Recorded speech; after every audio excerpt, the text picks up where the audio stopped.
Also, I don't defend rapists at all.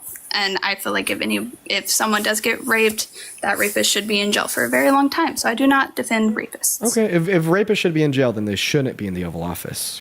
Hey, welcome back to the channel. So glad you are here for this one because this video genuinely had me stopping and rewinding multiple times. So here is what you are about to watch. A 19-year-old college student named Maddie comes into a live debate as a self-described proud Republican, confident in her positions, confident in her president, and then a host who is very much on the opposite side of that starts asking her one simple question after another. No yelling, no cheap shots. Just questions. And the answers Maddie gives start pulling at a thread that slowly unravels the entire sweater. What makes this one different from every other debate clip you have seen this week is that Maddie is not a bad person. She is just someone who had never been asked these questions before, and watching someone work through their beliefs in real time, on camera, is something you do not see very often. So do yourself a favor and stay all the way to the end because the final exchange is the moment the whole conversation has been building toward, and it hits completely differently than you expect. Also, before we get into it, drop a comment and let me know where in the world you are watching from right now. Seriously, every time I check the comments, the locations blow my mind. Let me see where you are all tuning in from. All right, let's get into it.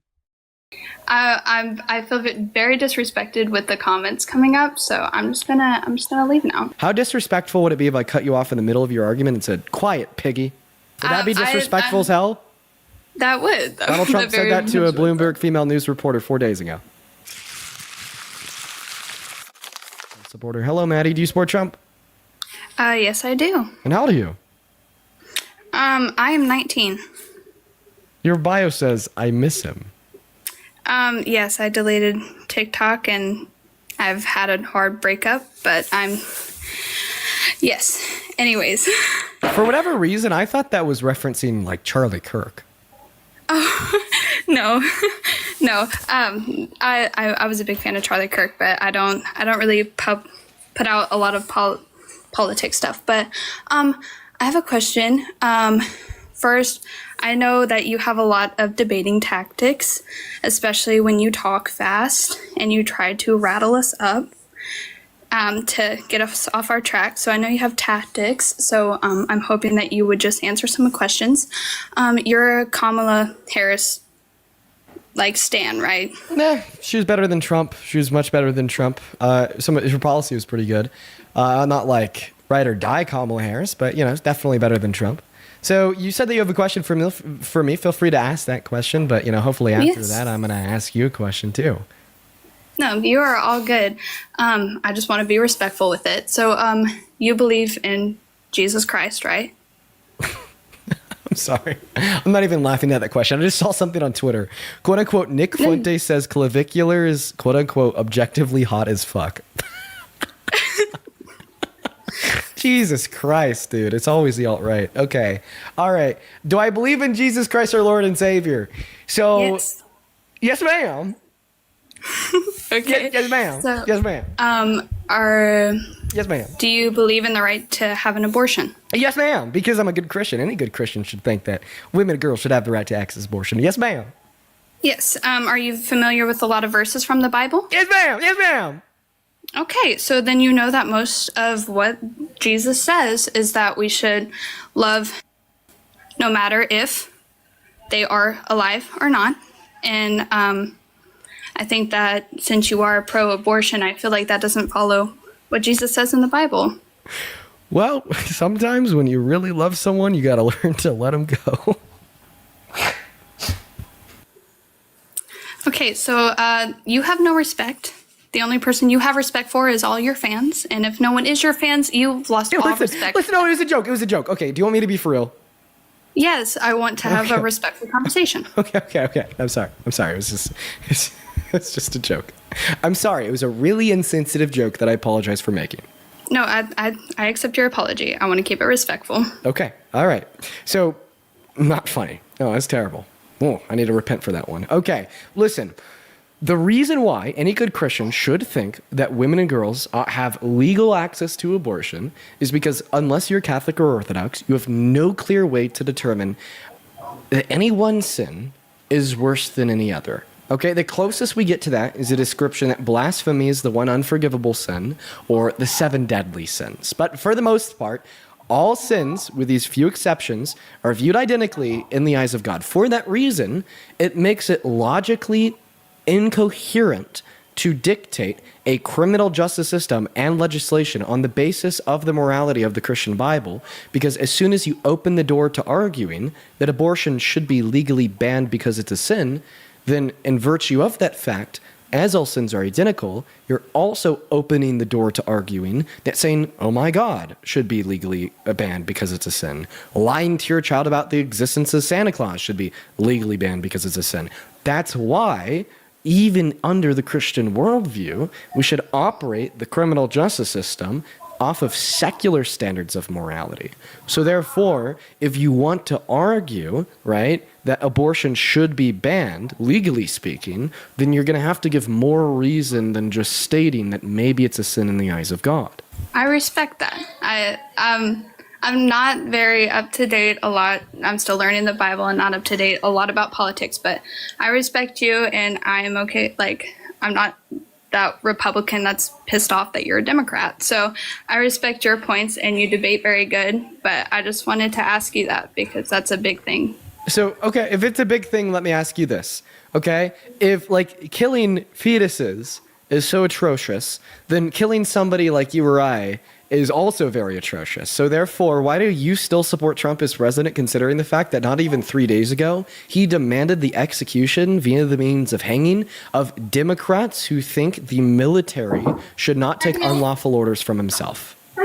Yes, I respect that. Sorry, my sister just walked in. Okay, so I was in your last live last night, and I just actually heard about that for the first time. I respect him as a president due to the fact that I believe he would have been better than Kamala, and he is far better than Biden. This is the part that completely exposes the gap between what people believe and what they actually know. Because Maddie came in here confident. She came in here saying she supports her president, she supports her party, and then the host started asking her why. And that is where everything started unraveling. You have to understand something. When someone says they support a leader because their life hasn't changed, that is actually one of the most honest things a person can say. It means their support is personal, not political, and there is nothing wrong with that starting point. But here is the problem. The moment you start defending specific policies or specific actions, you now have to back that up with facts. And Maddie could not do that. The gas prices moment hit different, because the host asked a genuinely simple question. What exactly did he do to reduce them? And Maddie's answer was essentially, he said so.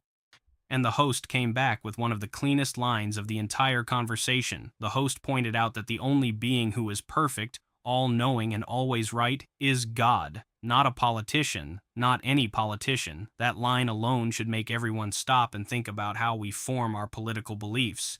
Here is what people don't realize. There is a documented record of over 30,000 confirmed false or misleading statements made during a single presidential term. That is not an opinion.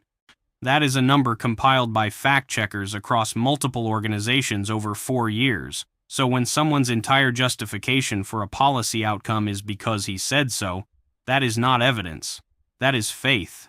And faith is beautiful in the right place, but it is not a political argument. And here's what blows my mind. Maddie is a college student. She is exactly the kind of person these economic policies affect the most. Tuition, gas, groceries, cost of living.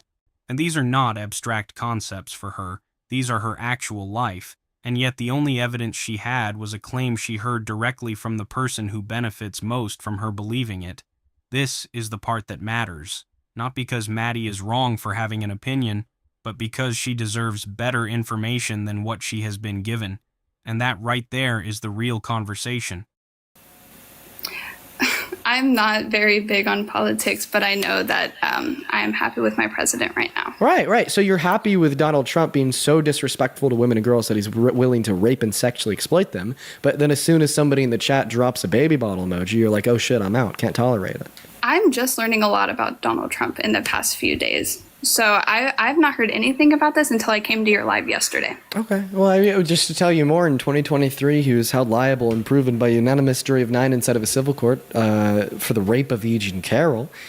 2005, he boasted about sexually exploiting naked women and girls to Howard Stern on his radio show.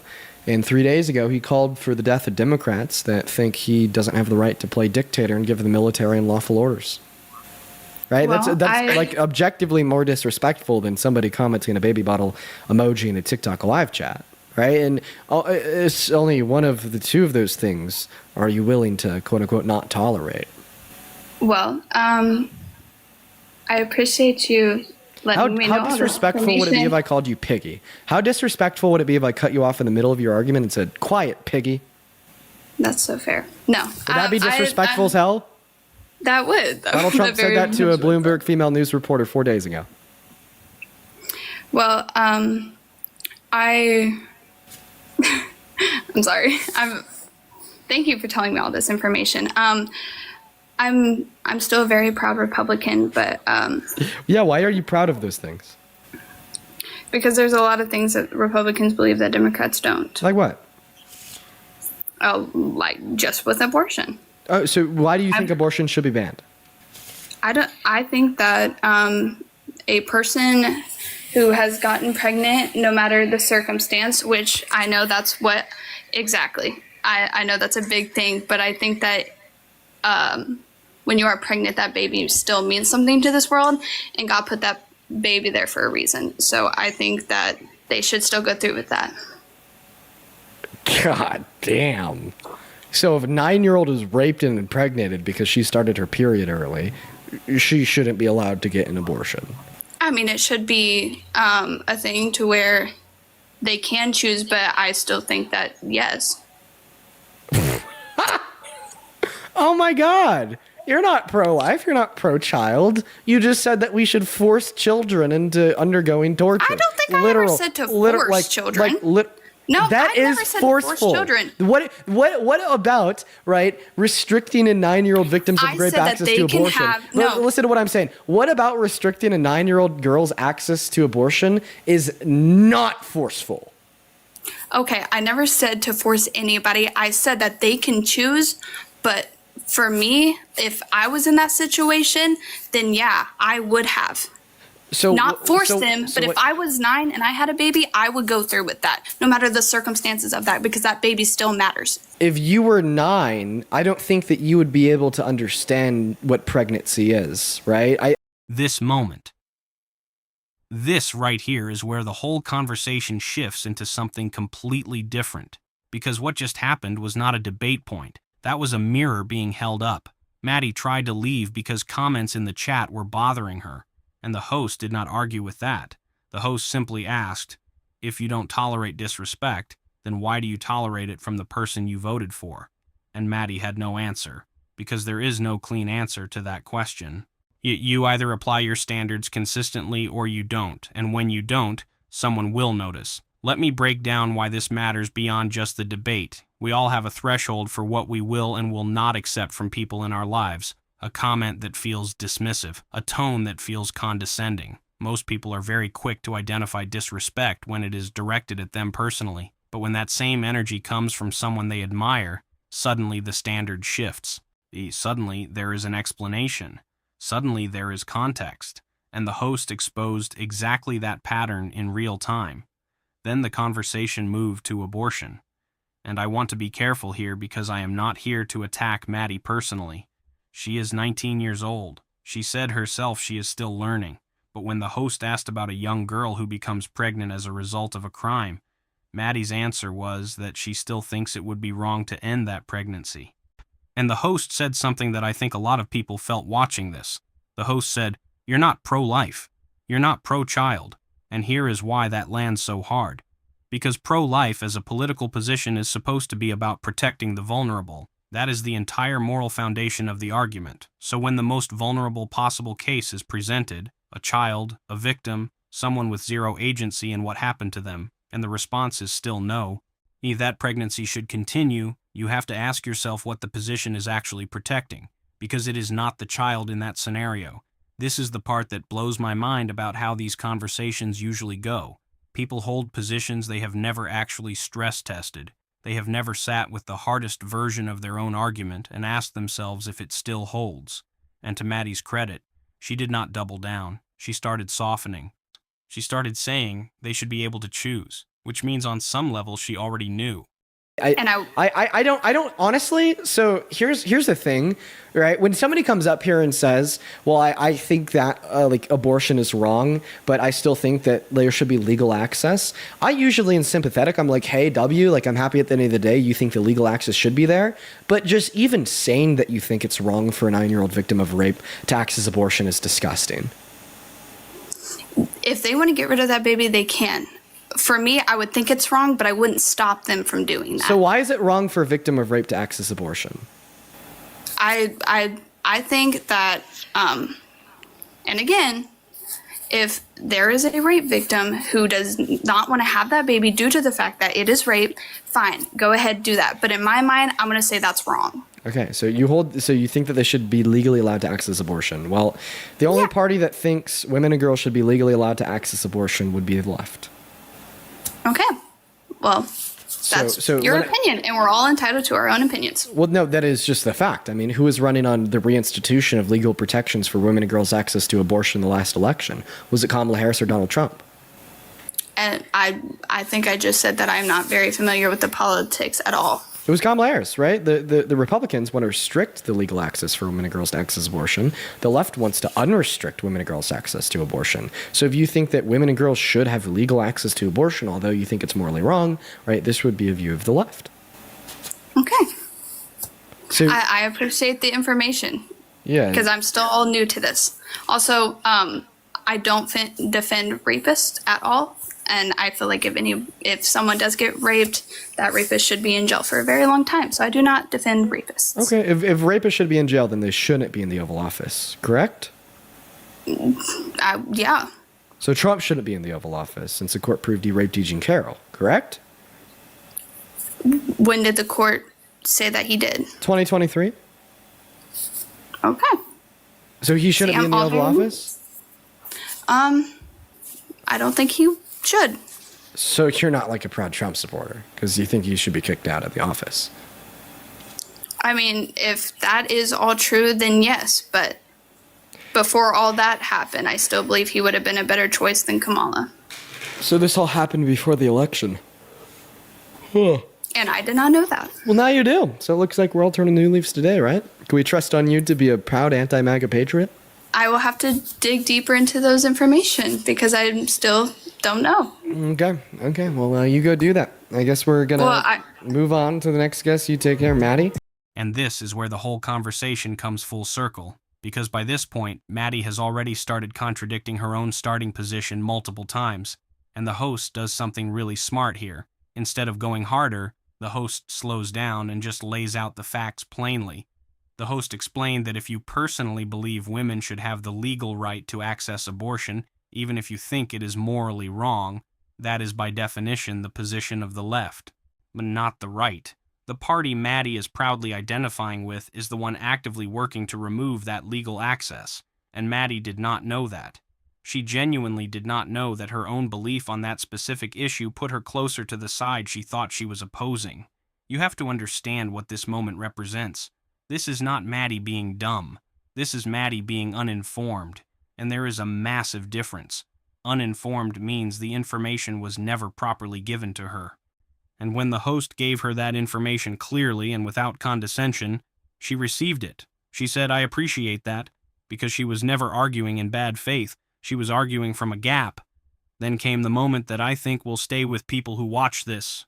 Maddie said she does not defend people who commit crimes against others. Full stop. She said they belong behind bars for a very long time, and the host responded with one of the simplest, the most surgical lines of the entire conversation. The host said, "Then they should not be in the most powerful office in the world." And Maddie agreed. Without hesitation, she agreed. And then the host revealed that the court ruling they were referencing happened in 2023, before the election. And Maddie said, "I did not know that." That 4-word sentence is the entire point of this conversation. Not gotcha, not a win, I did not know that. Because that is what happens when people only consume information from a single source that benefits from keeping them loyal. They end up voting against their own stated values without ever realizing it. Maddie walked into this conversation as a proud supporter. She walked out saying she needs to dig deeper, and honestly, that is more than most people are willing to do. So whatever side you are on, you have to respect that she stayed, she listened, and she was honest about what she did not know. That matters. So, what do you guys think of this? Leave your thoughts down in the comments, please like and subscribe, and I will see you in the next video.